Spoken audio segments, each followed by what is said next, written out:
protecting the police every single day.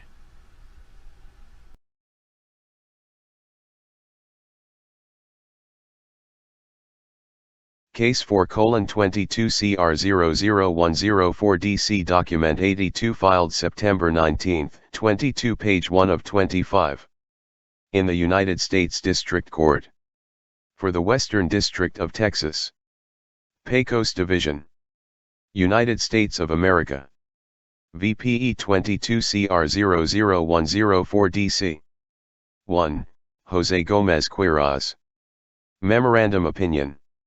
This court faces a predicament similar to Plato's allegory of the cave. There are the known knowns. A defendant was convicted of buying a gun while under indictment, after the Supreme Court's recent ruling in New York State Rifle and Pistol Association, Inc. v. Bruin, that defendant asks this court to reconsider the constitutionality of his statute of conviction. The known unknowns, whether a statute preventing a person under indictment from receiving a firearm aligns with this nation's historical tradition of firearm regulation. And the unknowns, the constitutionality of firearm regulations in a post-Bruin world. There are no illusions about this case's real-world consequences certainly valid. Public policy and safety concerns exist. Yet Bruin framed those concerns solely as a historical analysis. This court follows that framework. Background. On June 9, 2020, Jose Gomez Quiroz, defendant, was indicted in a Texas state court for burglary, a second-degree felony. 1 Defendant subsequently failed to appear for a hearing on the burglary charge and was indicted almost a year later for jumping bail/failing to appear, a third-degree felony. In late 2021, while both charges were pending, defendant 1 Document 23-1. See Texas Penal Code 30.02, c. 2. Case 4:22CR00104 DC Document 82 filed September 19, 22 page 2 of 25. Attempted to buy an M1911 semi-auto .22 caliber firearm from a local firearms dealer. 2. Obtain the weapon. Defendant denied he was under indictment for a felony when filling out the Bureau of Alcohol, Tobacco, Firearms, and Explosives ATF, Firearms Transaction Record Form, Form 4473. Because the National Instant Criminal Background Check System NICS, returned a delayed response, defendant waited 7 days and then picked up the firearm on December 30, 2021. But less than a week later, the NICS informed ATF of defendant's illegal firearm purchase. Defendant was federally charged in March 2022 with 2 counts, count 1, making a false statement during the purchase of a firearm under 18 U.S.C. 922, a. 6, and, count 2. The illegal receipt of a firearm by a person under indictment under 18 U.S.C. 922, n. A jury convicted him of both counts. 1 week after his conviction, defendant moved to set aside the verdict pursuant to Rule 29 of the Federal Rules of Criminal Procedure and for this court to reconsider his previous motion to dismiss because of the United States Supreme Court's recent ruling in Bruin. Defendant's motion hinges on the constitutionality of 922, n, because if the provision is unconstitutional, then defendant's false statement during the purchase of the firearm is immaterial. Legal standard. Under Federal Rule of Criminal Procedure 29, c, a defendant may move for a judgment of acquittal, or renew such a motion, within 14 days after a guilty verdict or after the court discharges the jury, whichever is later. If, as in this case, the jury returned a guilty. 2. Case 4:22CR00104 DC Document 82 filed September 19, 22 page 3 of 25. Verdict, the court may set aside the verdict and enter an acquittal. To the standard for reviewing the sufficiency of the evidence focuses on whether, after viewing the evidence in the light most favorable to the prosecution, any rational trier of fact could have found the essential elements of the crime beyond a reasonable doubt. 3. A motion for reconsideration calls into question the correctness of a judgment. Indeed, according to the United States Court of Appeals for the Fifth Circuit, a motion for reconsideration is not the proper vehicle for rehashing evidence, legal theories, or arguments that could have been offered or raised before the entry of judgment. Instead, it merely allows a party to correct manifest errors of law or fact or to present newly discovered evidence. For a motion for reconsideration may, however, also allow a party to bring an intervening change in the controlling law to the court's attention. 5. That is the case here. The Supreme Court's ruling in Bruin 6 changed the applicable framework for analyzing firearm regulations under the Second Amendment. Defendant's conviction rests on the constitutionality of 922(n). Thus, this court takes up defendant's motion for reconsideration. Discussion. The Second Amendment provides, a well-regulated militia, being necessary to the security of a free state, the right of the people to keep and bear arms, shall not be. 2 Federal RCRIMP 29, c. 2. 3 United States v. Zamora, 661 F.3 D 200, 209, 5th Sir 2011, quoting Jackson v. Virginia, 443 U.S. 307, 319, 1979. 4 Template v. Hydrochem Incorporated, 367 F.3 D 473, 478, 5th Sir 2004. 5 C. Schiller v. Physicians RESGRP, Inc., 342 F.3 D 563, 567-68, 5th Sir 2003. 6 142 SCT 2111, 2022. 3. Case 4:22 CR 00104 DC Document 82 filed September 19, 22 page 4 of 25. Infringed. 7 In Heller, the Supreme Court held that the Second Amendment protects the right of an ordinary, law-abiding citizen to possess a handgun in the home for self-defense. 8. And just last term, in Bruin, the Supreme Court held, consistent with Heller and MacDonald, that the Second and 14th Amendments protect an individual's right to carry a handgun for self-defense outside the home. 9. The Supreme Court in Bruin laid out a new standard for courts to use when analyzing firearm regulations. Before Bruin, courts of appeals had coalesced around a two-step framework. When assessing Second Amendment claims, combining a historical analysis with means and scrutiny. 10 For the first step, the court would establish the Second Amendment's original scope through a historical analysis. 11 If the regulated conduct fell outside the amendment's original scope, the analysis can stop there. The regulated activity is categorically unprotected. 12 But if not outside the amendment's scope or inconclusive, the court would proceed to Step 2.13. In Step 2, a court would generally analyze how close the law comes to the core of the Second Amendment right and the severity of the law's burden on that right. 14 If the core Second Amendment right self-defense in one's home was burdened, the court would apply strict scrutiny. 15 Otherwise, it would apply intermediate scrutiny, considering 7 U.S. Constant Amend. 2. 8 D.C. v. Heller, 554 U.S. 570, 2008. 9 Bruin, 142 SCT at 2122. 10 ID at 2125.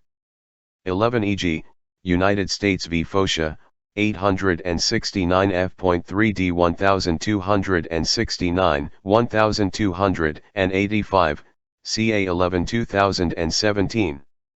12 United States v. Greeno, 679 F.3d 510, 518, CA 6 2012. 13 e.g., Cantor v. Barr, 919 F.3d 437, 441, CA 7 2019. 14 id. 15 Colby v. Hogan, 849 F.3d 114, 133, CA 4 2017. 4. Case 4:22 CR 00104 DC Document 82 filed September 19, 22 page 5 of 25. Whether the government has shown that the regulation is substantially related to the achievement of an important governmental interest. 16. But in Bruin, Justice Thomas stated the two-step approach was one step too many. 17. In its place Justice Thomas enumerated a new standard courts must follow. When the Second Amendment's plain text covers an individual's conduct, the Constitution presumptively protects that conduct. The government must then justify its regulation by demonstrating that it is consistent with the nation's historical tradition of firearm regulation.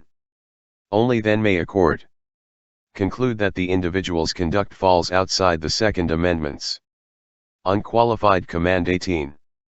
So the threshold question is whether the Second Amendment's plain text covers defendant's conduct. 2. Bruin's first step, receiving a firearm under the Second Amendment's plain text. The right to keep and bear arms shall not be infringed. Defendant's pivotal conviction was under 18 U.S.C. 922, n, which makes it unlawful for any person who is under indictment for a crime punishable by imprisonment for a term exceeding 1 year to receive any firearm or ammunition which has been shipped or transported in interstate or foreign commerce. Yet from the jump, the government seems to misread Bruin. The government first frames defendant's conduct as buying a gun while under felony indictment. 19. Bruin's first step, however, requires only that the Second Amendment's plain text cover the conduct, and the prohibited conduct under 922, n, is receipt of a firearm, nothing more. By adding 16 Kakalski v. County of Westchester, 701 F.3d 81, 96, CA 2 2012. 17 NY State Rifle and Pistol Association, Inc. v. Bruin, 142 SCT 2111, 2127, 2022.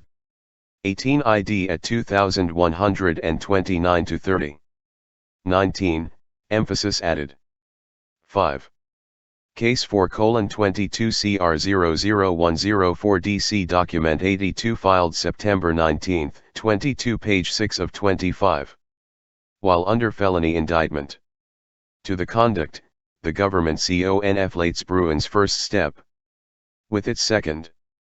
To illustrate, take 18 U.S.C. 922, g, s proscription against felons possessing firearms. The conduct is possession, which the government admits falls under Keep 20. Therefore, whether the government can restrict that specific conduct for a specific group would fall under Bruin's second step, the historical justification for that regulation. So too under 922, n, the Second Amendment's plain text must cover receipt of a firearm. Bruin's second step would analyze persons under indictment 21, so the issue becomes whether keep and bear arms encompasses receipt. The government next argues for a rigid, sterile reading of keep and bear arms. Quoting Heller, the government notes that to keep arms means to have weapons or possess, and to bear arms means to carry 22, so anything not having possessing, or carrying weapons is excluded, and thus, the government argues, receiving a firearm falls outside the Second Amendment right to keep and bear arms. 23. Yet the plain meaning of the verbs have or possess include the act of receipt. 4. Example, to have means to be in possession of something received. 24. Therefore, to have weapons would encompass the past receipt and the current possession of those weapons. 20. Document 77 at 8-9. 21. See Cantor v. Barr, 919 F.3d 437, 451-52, 7th Sir 2019, Barrett, J. Dissenting. 22. Document 77 at 8-9. 23. ID. 24. Have, Oxford English Dictionary, 3d ed. 2015. 6.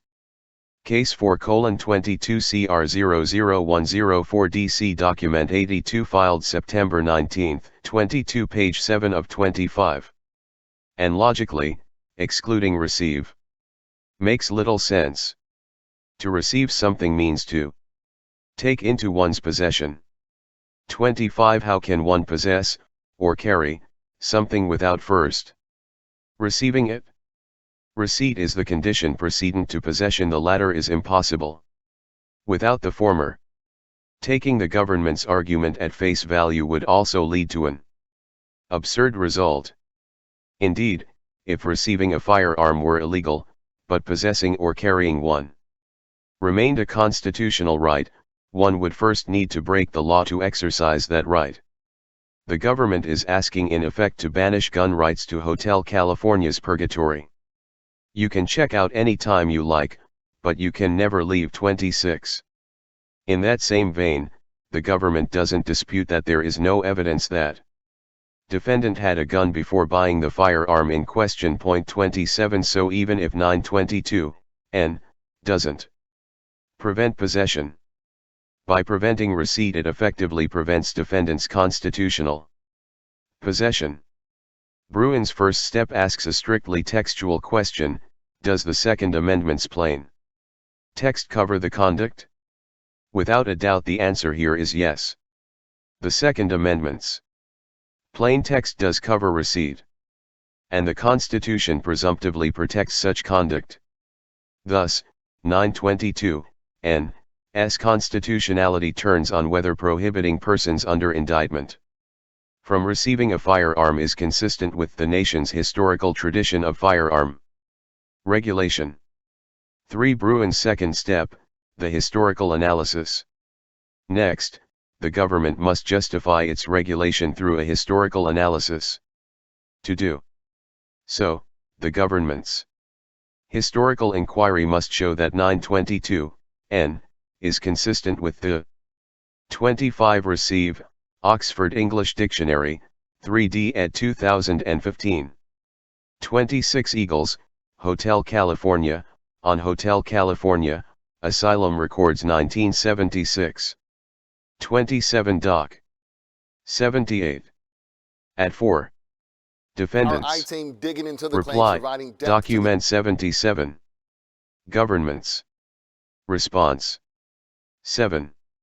Case 4:22 CR 00104 DC Document 82 filed September 19, 22 page 8 of 25.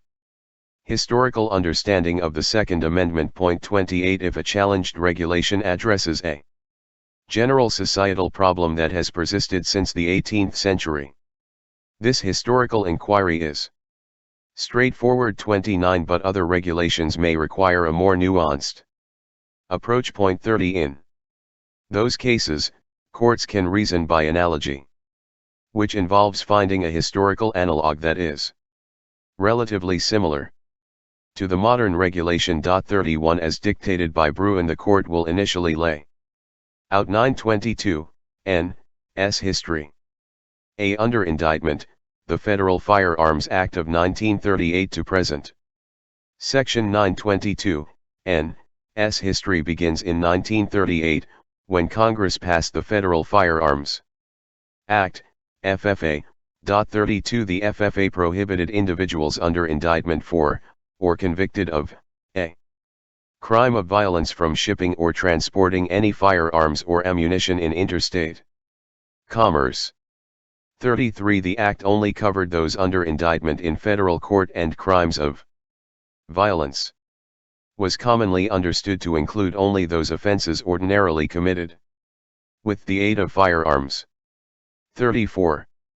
According to legislative history, Congress implemented the FFA to combat roaming criminals crossing state lines. 35. Without federal laws, ex-convicts would simply cross state lines to circumvent conditions of probation or parole. 36. The FFA's main goal then was to eliminate the guns from the crooks' hands, while interfering as little as possible with the 28 NY State Rifle and Pistol Association, Inc. v. Bruin, 142 SCT 2111, 2127, 2022. 29 ID at 2131. 30 ID. 31 ID.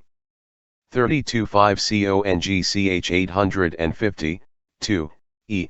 52 STAT 1250, 1251, repealed. 33 ID. 34 C. Kevin Marshall, Why Can't Martha Stewart Have a Gun? 32 Harv. JL and Pub.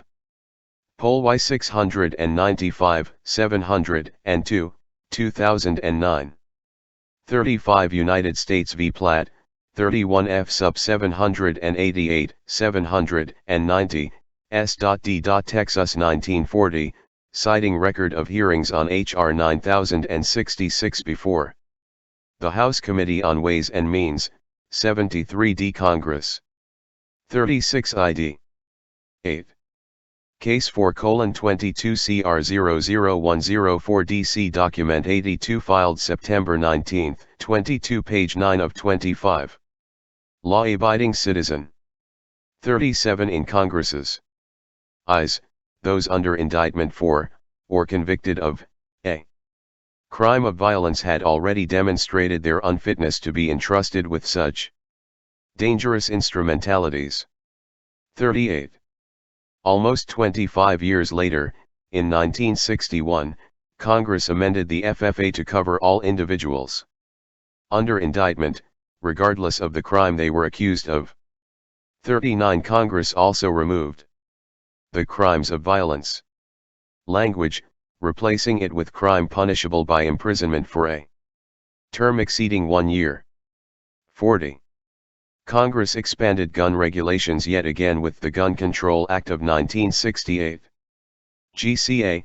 Point 41 Key amendments included defining indictment to mean an indictment in any court, thus adding persons indicted under state law. Point 42 In full, the GCA criminalized receipt of a firearm or ammunition by any person who is under indictment for, or who has been convicted in any court of, a crime punishable by imprisonment for a term exceeding 1 year. 43 In 1986, Congress combined all prohibitions against persons under indictment into what is now 922, N.'s current form. B. Analogizing felons in possession. The government analogizes regulations prohibiting felons from possessing firearms with those prohibiting receipt of a firearm by persons under indictment. According to the government, 922, G. 1, S. prohibitions on the possession of firearms by felons has exactly 37 S. Rep. Number 82, 75th CONG, 1st Session 2, 1937. 38 Cases v. United States, 131 F.2 D 916, 921, 1st Sir 1942. 39 C Act of October 3, 1961, PUBL. No 87-342, 75 STAT 757, repealed. 40 ID 2. 41 Gun Control Act of 1968. PUBL 90-618, 82 STAT 1213, codified at 18 U.S.C. 921 ETSEQ. 42 ID 82. Stat. 1216. Defining indictment as an indictment or information in any court under which a crime, punishable by imprisonment for a term exceeding 1 year, may be prosecuted, emphasis added. 43 ID 82 STAT 1219-20. 9. Case 4:22 CR 00104 DC Document 82 filed September 19, 22 page 10 of 25. The same historical pedigree as 922, N.'s restriction on felony indictees. 44 Yet the government fails to explain why regulations enacted less than a century years ago count as long-standing. With nothing further, the government's argument can be boiled down to the following syllogism. 1. Felon in possession laws have the same history as 922, N. 2. Heller endorsed felon in possession laws as constitutional. 3. Therefore, 922, N. is constitutional. The first problem with this argument is its illogical fallacy. Sharing a history with felon in possession laws makes 922, N. constitutional in the same way a dog is a cat, because both have 4 legs. The second problem is that Heller's endorsement of felon in possession laws was in dicta. Anything not the court's determination of a matter of law pivotal to its decision is dicta. 45 Dicta is therefore entitled to little deference because they are essentially ultra vires pronouncements about the law.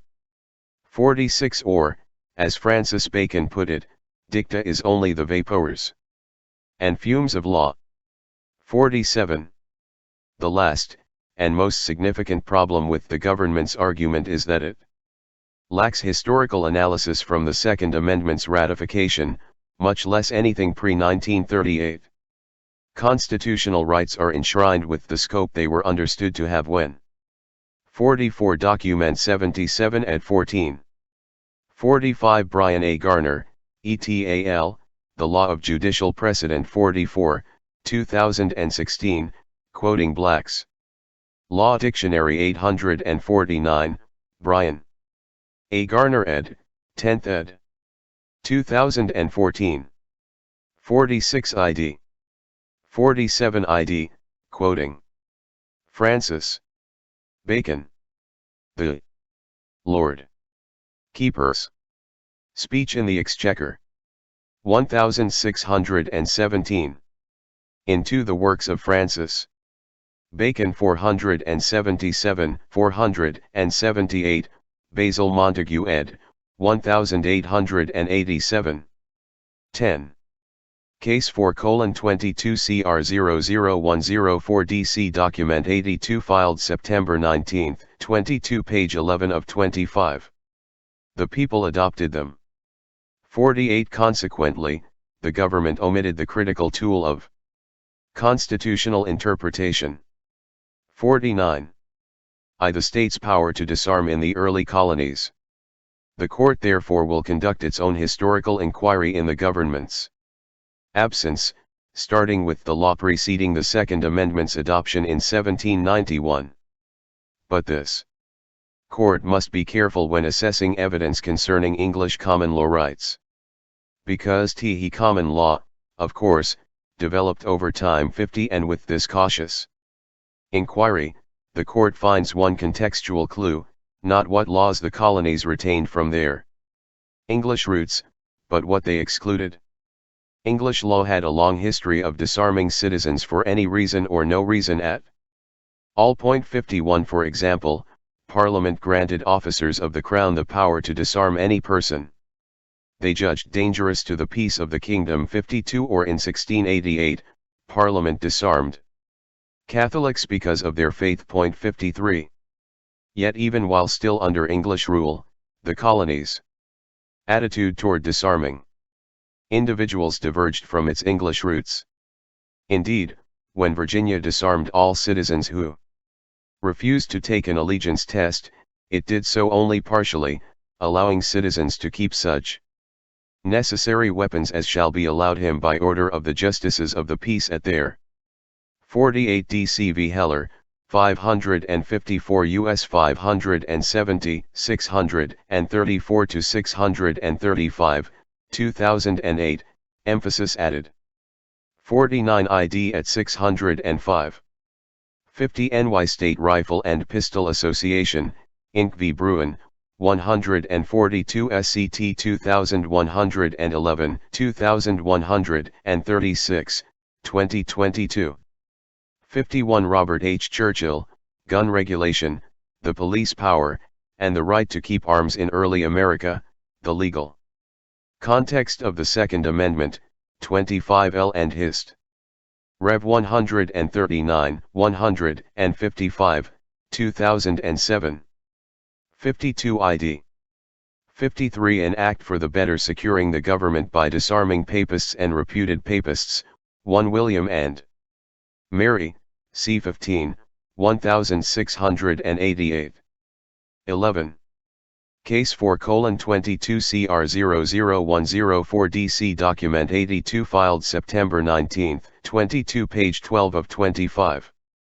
Court, for the defense of his house and person. 54 So even traitors, unwilling to swear allegiance to the Crown, retained their weapons in colonial America. Leading up to the Second Amendment's adoption, the colonies consistently refrained from exercising such a power over citizens.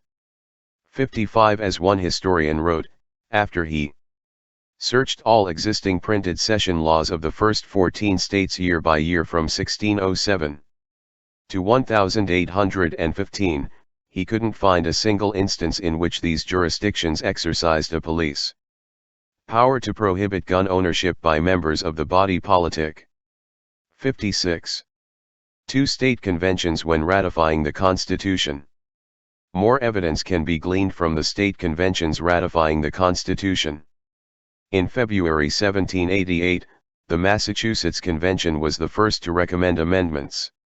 With its ratification. 57 John Hancock and Samuel Adams proposed several amendments that eventually appeared in the First, Second, and Fourth Amendments.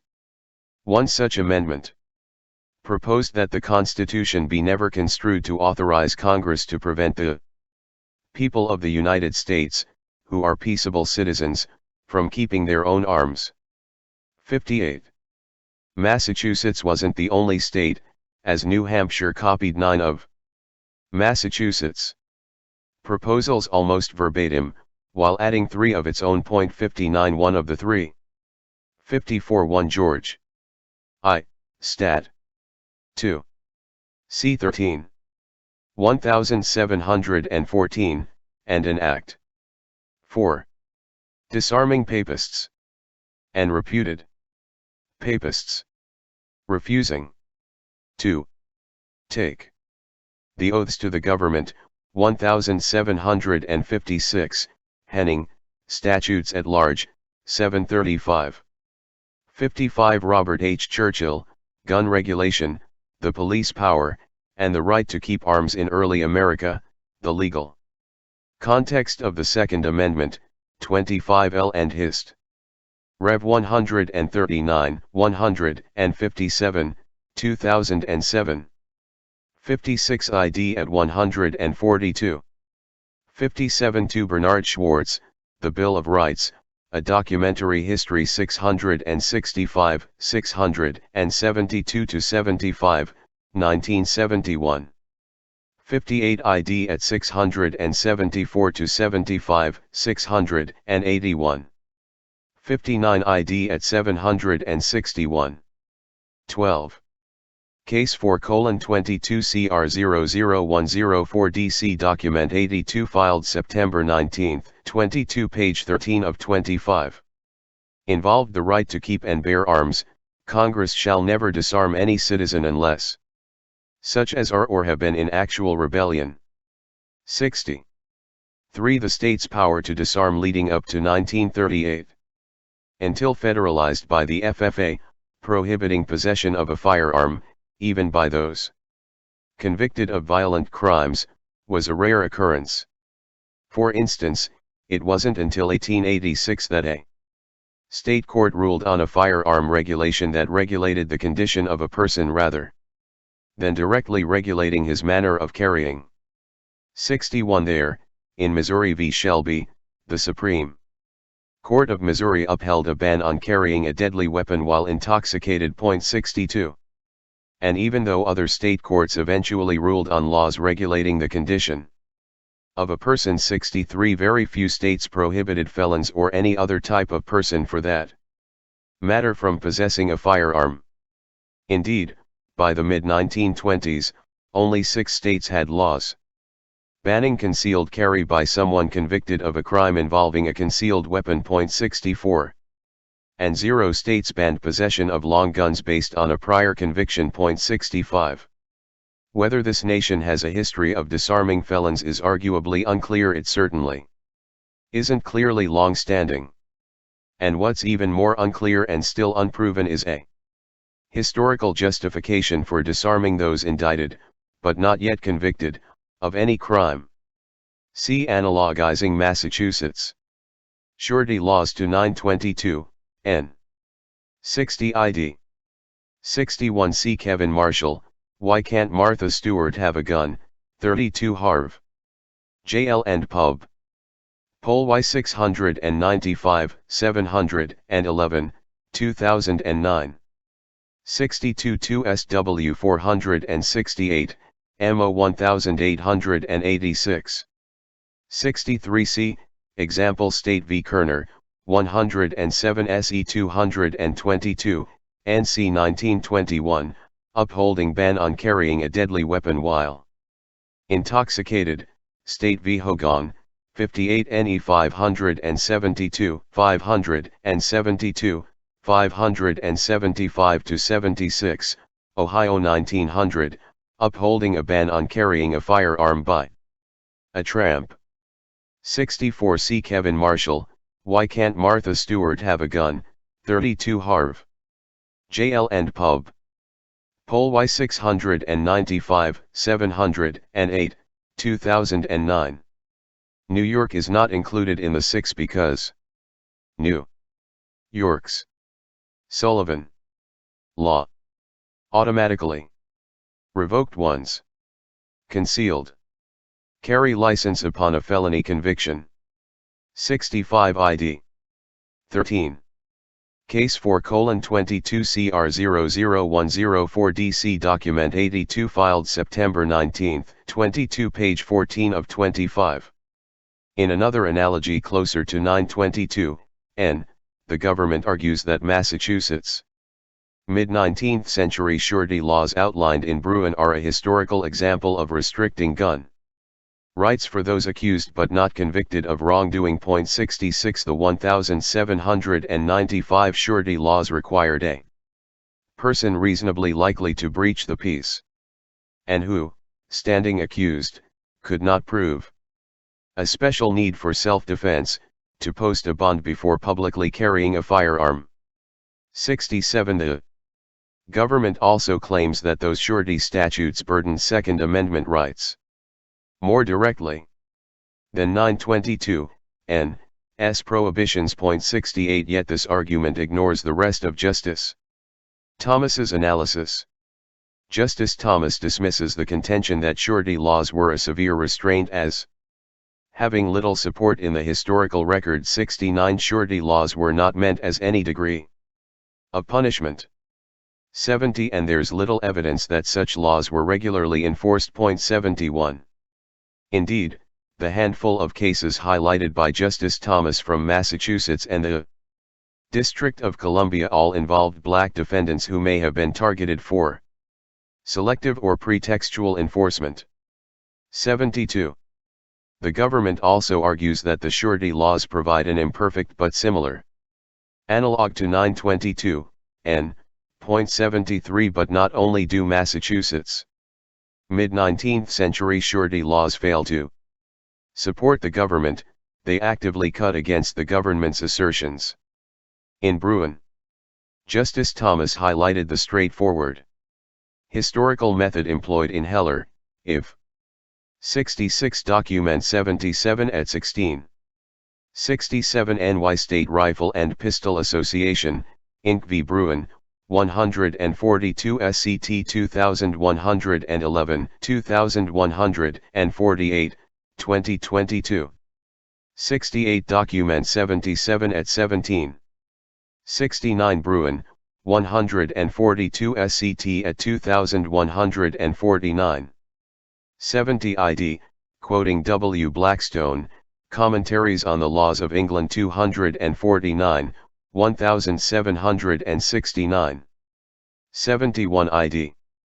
72 ID, C.R. Leiter, Constitutional Liquidation, Surety Laws, and the Right to Bear Arms 15-17, in New Histories of Gun Rights and Regulation, J. Blocker, J. Charles and D. Miller eds. Forthcoming. 73 Document 77 at 17. 14. Case 4:22 CR 00104 DC Document 82 filed September 19, 22 page 15 of 25. Earlier generations addressed a general societal problem that has persisted since the 18th century, but did so through materially different means, that also could be evidence that a modern regulation is unconstitutional. 74. Much like 922, N. Massachusetts. Surety laws address the societal fear that those accused like those under indictment would make an unlawful use of their firearm. 75. Yet surety laws address that fear through means materially different than 922, N. Point 76. Rather than completely restrict the accused's constitutional right, surety laws permitted the accused to prove a special self-defense need. And if they couldn't, the accused needed only to post a money bond for no more than 6 months to keep their firearms. In contrast, 922, N. restricts a person's right to receive a firearm indefinitely after indictment by a grand jury, which is not an adversarial proceeding. Point 77. And as the government admits, an indictee cannot overcome 922, N.'s restriction by posting a bond. 78. Thus, the existence of Massachusetts surety laws addressing a general societal problem through materially different means serves only as more evidence that 922, N. departs from this nation's historical tradition of firearm regulation. 4 other historical analogies. The court points to an important distinction here. 922, N. varies from the challenged regulations in Heller and Bruin. Both Bruin and Heller dealt with regulations restricting where someone can keep and bear arms. In contrast, 922, N. restricts who may keep and bear arms. Yet Bruin decides nothing about who may lawfully possess a 74 Bruin, 142 SCT at 2131. 75 See a View of the Constitution of the United States of America 126, 2d ed 1829. 76 See Bruin, 142 SCT at 2131. 77 See Section 3.a. Infra. 78 Document 77 at 17. 15. Case 4:22 CR 00104 DC Document 82 filed September 19, 22 page 16 of 25. Firearm. 79 Indeed, Bruins. First step mentions only conduct. So as this court reasoned above, who may keep and bear arms is relegated to step 2. And if relegated to step 2, the government must prove that restricting rights for a specific group, example those under indictment or felons, adheres to this nation's historical tradition. There lie Plato's unknown unknowns. if the government must prove a historical tradition for every regulation restricting a specific subgroup, Bruin's framework creates an almost insurmountable hurdle. For one thing, one could easily imagine why historical analogies from the 18th century would be difficult to find. For example, if one lived more than a day's journey from civilization, a firearm was not only vital for self-defense, it put food on the table. Indeed, whether fending off wild animals or hunting, a firearm was a necessary survival tool. That is why disarming someone was likely unthinkable at the time. No firearm in the wilderness meant almost certain death. So finding similar historical analogies is an uphill battle because of how much this nation has changed. Society, population density, and modern technologies are all examples of change that would make something unthinkable in 1791 a valid societal concern in 2022. But the only framework courts now have is Bruin's two-step analysis. That said, this court believes there are other historical analogies that neither the government nor defense explore. As stated, Bruin and Heller dealt with regulations restricting where someone may keep and bear arms, and unlike the challenged regulations in Bruin and Heller, 922, n. restricts who may keep and bear arms. Under the second 79 Bruin, 142 SCT at 2157, Alito, J. concurring, emphasis added. 16. Case 4:22 CR 00104 DC Document 82 filed September 19, 22 page 17 of 25. Amendment, the who imbued with the right to keep and bear arms is the people, a term of art. Thus, the historical inquiry should be whether there is a historical tradition of excluding those under indictment from the people. Both Heller and Bruin note that the Second Amendment is not the only constitutional provision that reserves rights or powers to the people. For example, the First Amendment's Assembly and Petition Clause prevents Congress from making laws abridging the right of the people peaceably to assemble. The Fourth Amendment protects the right of the people to be free from unreasonable searches and seizures. Or 2 of Article I, which provides that the people will choose members of the House. And just like the Second Amendment, the above provisions, reservation of rights, or powers for the people, are not absolute. Indeed, there is a long history of the government regulating those rights, including restriction on who can exercise that right. Thus, the history of excluding specific groups from rights and powers of the people in other constitutional contexts can provide useful analogies. A restrictions on the power of the people to vote in Section 2, Article I. Section 2, Article I of Constitution states, the House of Representatives shall be composed of members chosen every second year by the people of the several states. Put simply, it's the right of the people to vote. This enumerated power of the people, however, doesn't provide an analogy to 922, n. Those under indictment can still vote. But states have excluded specific groups from the people. For instance, those convicted of a crime.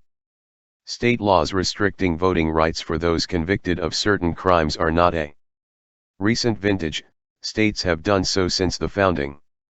In fact, Kentucky's 1792 Constitution 17. Case 4:22 CR 00104 DC Document 82 filed September 19, 22 page 18 of 25. Stated, LAWS shall be made to exclude from suffrage those who thereafter be convicted of bribery, perjury, forgery, or other high crimes and misdemeanors. 80 Vermont's Constitution followed 1 year later, authorizing the removal of voting rights from those engaged in bribery or corruption during elections. 81 As of 2022, only 2 states and the District of Columbia do not restrict felons' voting rights. 82. B. Regulating the rights of the people to assemble under the First Amendment. The First Amendment's Assembly and Petition Clause also furnishes a helpful analogy. The First Amendment states, Congress shall make no law abridging the right of the people peaceably to assemble, and to petition the government for a redress of grievances. The very idea of a government, republican in form, implies a right on the part of its citizens to meet peaceably. 83 But this right is not absolute. The Supreme Court has excluded groups from the people's right of assembly.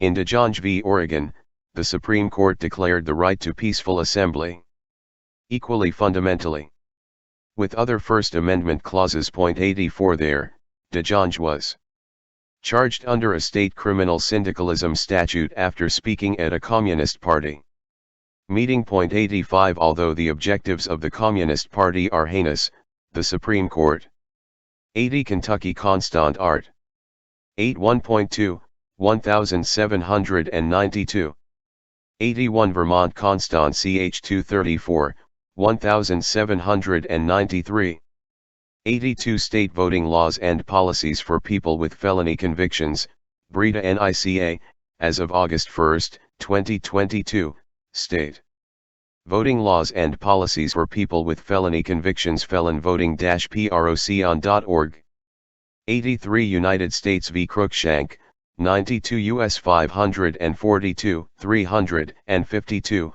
1875 84 299 U.S. 353, 364, 1937 85 ID at 359 18 Case 4:22 CR 00104 DC Document 82 filed September 19, 22 page 19 of 25.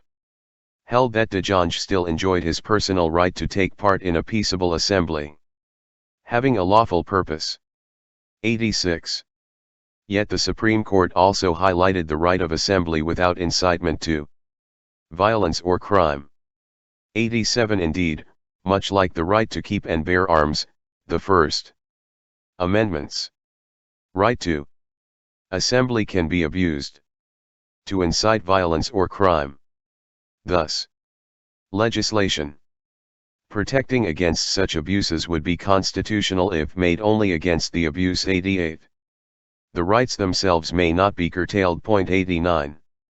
The Supreme Court has also held that the government may restrict the right to assembly when there's a clear and present danger of riot, disorder, interference with traffic upon the public streets, or other immediate threat to public safety, peace, or order. 90 Prior restraints against such dangers, however, incur a heavier burden. In the Second Amendment context, however, restrictions against those already convicted of a crime, for example, would not be a prior restraint. They have already been found guilty in a constitutionally sufficient proceeding. Likewise, the right of the people doesn't protect violent actors or criminals. But that is not the case for those merely under indictment. Indeed, excluding those under indictment from the right of the people to keep and bear arms would operate much like prior restraints in the First Amendment concept. 86 ID at 365. 87 ID. 88 ID at 364. 89 ID at 365. 90 Cantwell v. State of Connecticut, 310 U.S. 296, 308, 1940. 19. Case 4:22CR00104DC Document 82 filed September 19, 22 page 20 of 25. A free society prefers to punish the few who abuse rights of the people after they break the law than to throttle them and all others beforehand. 91.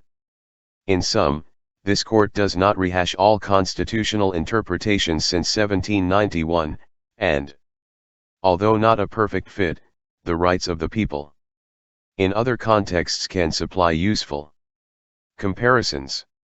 And as seen above, this nation does have a historical tradition of excluding specific groups from the rights and powers reserved to the people in those contexts. But, unlike the historical tradition of excluding felons or violent actors from the rights of the people, little evidence supports excluding those under indictment in any context. Courts should be skeptical of 922(n), for other reasons. This court is skeptical that the government here, or in any other court, could defend 922(n)'s constitutionality. Not only does the historical record lack the clear evidence needed to justify this regulation, 922(n) evokes constitutional scrutiny in other ways. A grand jury proceedings. The nature of grand jury proceedings is one such area that casts a shadow of constitutional doubt on 922(n). Some feel that a grand jury could indict a burrito if asked to do so. 92 The freewheeling nature of such proceedings stems from the Supreme Court holding that, 1. The rules of evidence don't apply. 93, 2. Evidence barred by the Fourth Amendment's exclusionary rule may be heard. 94 and 3. The grand jury may rely on evidence. 91 Colin v. Smith, 578 F.2d 1197, 1207, 7th Sir 1978, citing S.E. Promotions, Limited v. Conrad, 420 U.S. 546, 559. 1975. 92 In re grand jury subpoena of Stewart, 545 N.Y.S.2d 974, 977 N.1, N.Y.CNTY. Supreme Court 1989, aft as modified, 548. N.Y.S.2d 679, 1st DEPT 1989, this skepticism was best summarized by the Chief Judge of New York in 1985 when he publicly stated that a grand jury would indict a ham sandwich. 93 Costello v. United States, 350 U.S. 359, 362-63. 1956. Neither the Fifth Amendment nor any other constitutional provision prescribes the kind of evidence upon which grand juries must act. 94 United States v. Calandra, 414 U.S. 338, 354, 1974. 20. Case 4:22 CR00104 DC Document 82 filed September 19, 22 page 21 of 25. Obtained in violation of a defendant's Fifth Amendment privilege against self-incrimination. 95 Simply put, a grand jury investigation is not an adversarial process. 96. The Fifth Amendment guarantees the right to a grand jury indictment for federal felonies. 97 But the right to a grand jury indictment is not always applicable to state court proceedings. 98 So because an indictment under 922(n) means either a state or federal indictment. 99 A defendant indicted for a state felony could lose the right to buy a firearm without the case ever reaching a grand jury. The government argues here that it has always been able to impose substantial liberty restrictions on indicted defendants. 100 To support that claim, the government lists detentions or conditions of pretrial release as examples. 101 Why the government believes those examples support its argument is unclear. Detention hearings have substantial Procedural safeguards. For one thing, at a detention hearing, the defendant may request the presence of counsel, testify and present witnesses, proffer evidence, and cross-examine other witnesses appearing at the hearing. 102 Grand jury proceedings have none of these safeguards. Detention hearings also occur at a different stage in the proceeding, often after indictment. And even if restricting a defendant's right to possess a firearm as a condition of pretrial. 95 Lawn v. United States, 355 U.S. 339, 1958. 96 United States v. Jones, 160 F.3d 641, 646, 10th Sir 1998, citing United States v. Sells Ng, Inc., 463 U.S. 418, 430, 1983. 97 U.S. Constant Amend. V. No person shall be held to answer for a capital or otherwise infamous crime, unless on a presentment or indictment of a grand jury.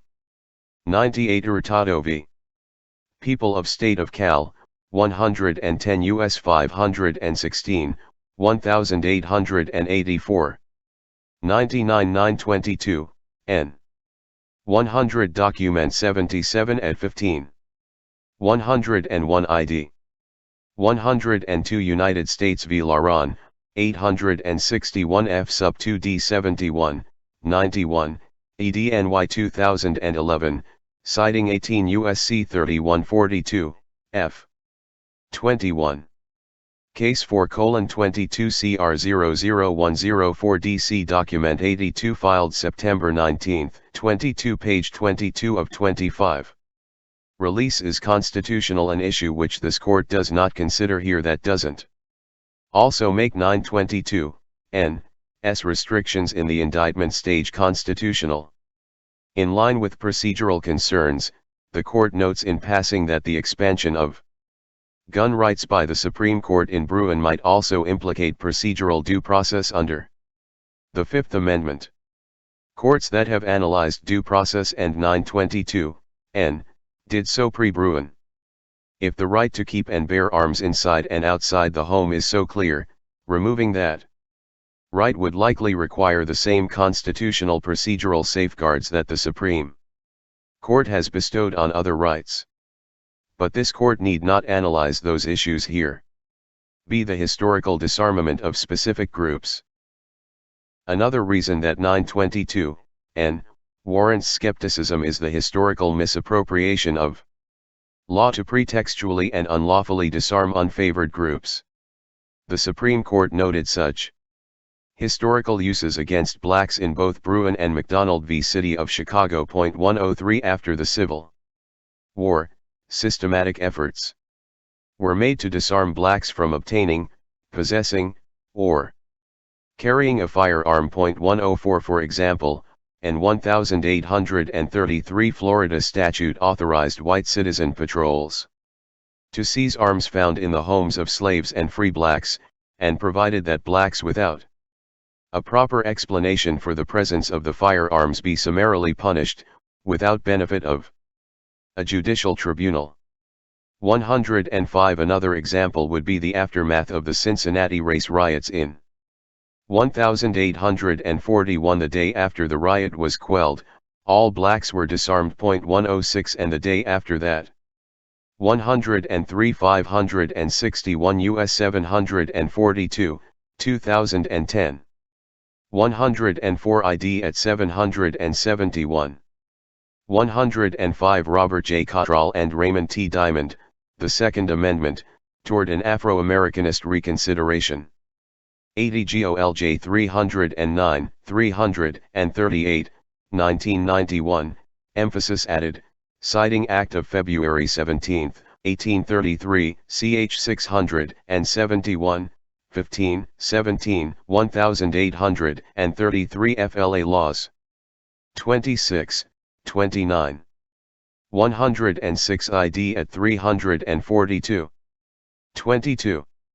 Case 4:22 CR00104 DC Document 82 filed September 19, 22 page 23 of 25.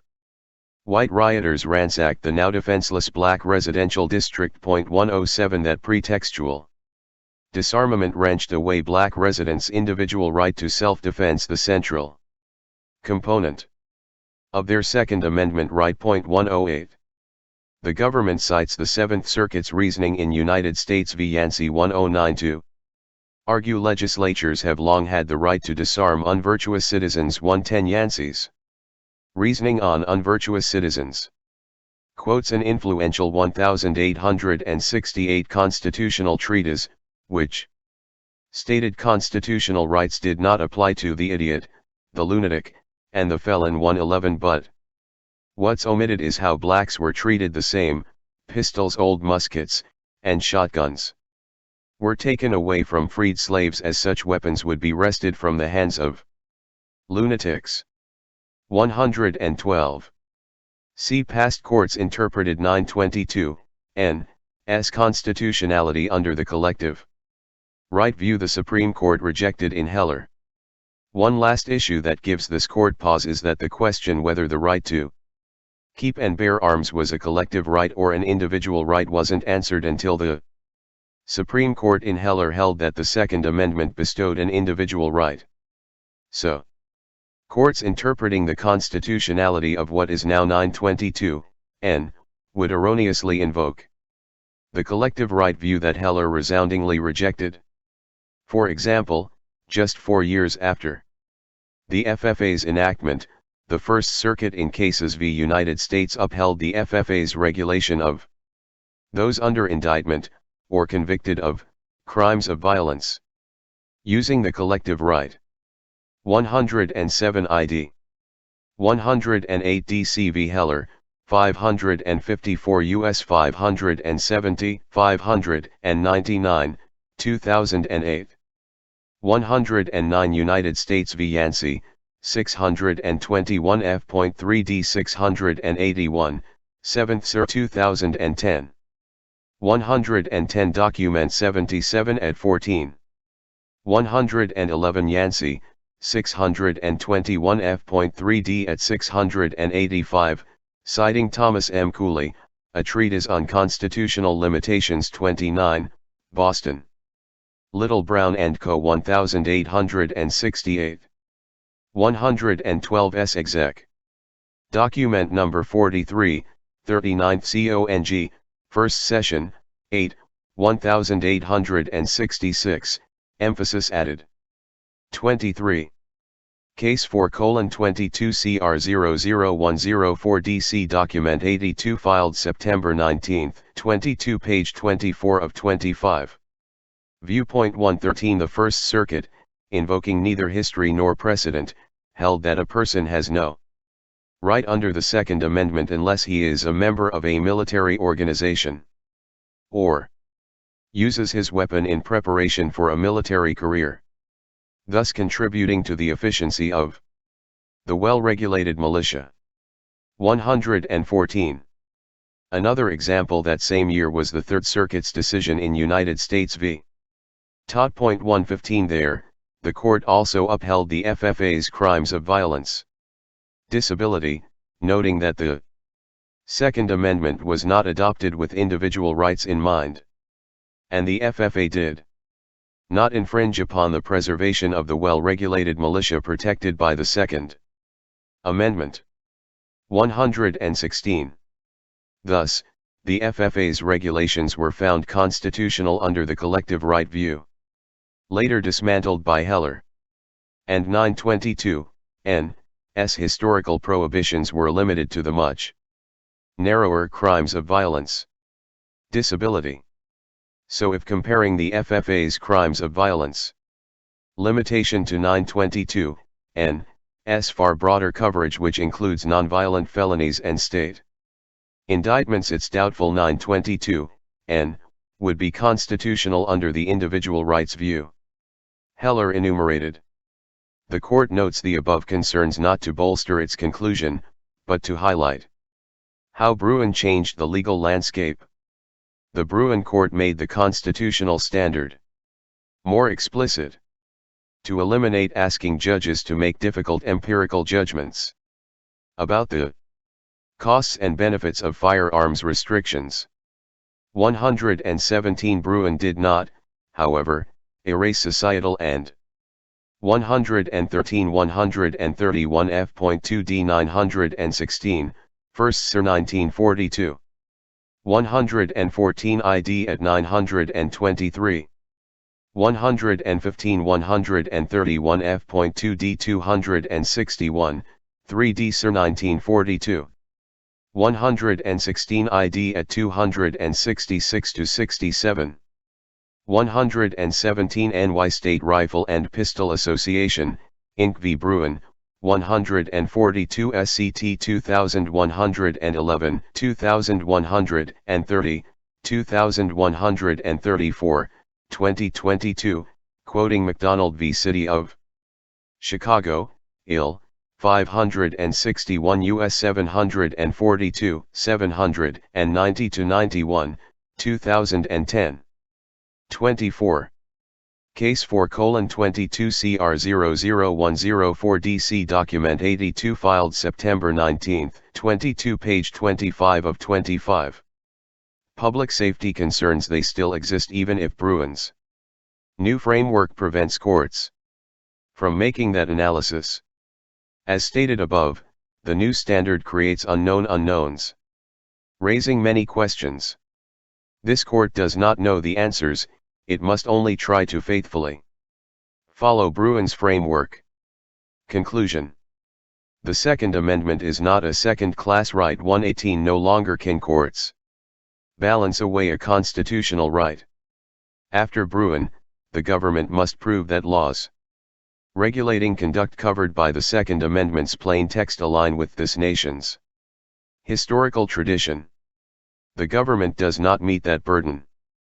Although not exhaustive, the court's historical survey finds little evidence that 922(n), which prohibits those under felony indictment from obtaining a firearm, aligns with this nation's historical tradition. As a result, this court holds that 922(n) is unconstitutional. 119. It is therefore ordered that defendant's motion to reconsider is granted. Docs 73 and 74. The indictment is dismissed. It is so ordered. Signed this 19th day of September, 2022. David Counts, United States District Judge. 118 McDonald, 561 U.S. at 780. 119. The court need not answer whether 922(n) is unconstitutional as applied to defendant because the statute is unconstitutional on its face. The court also need not reach defendant's motion for acquittal under Rule 29, c.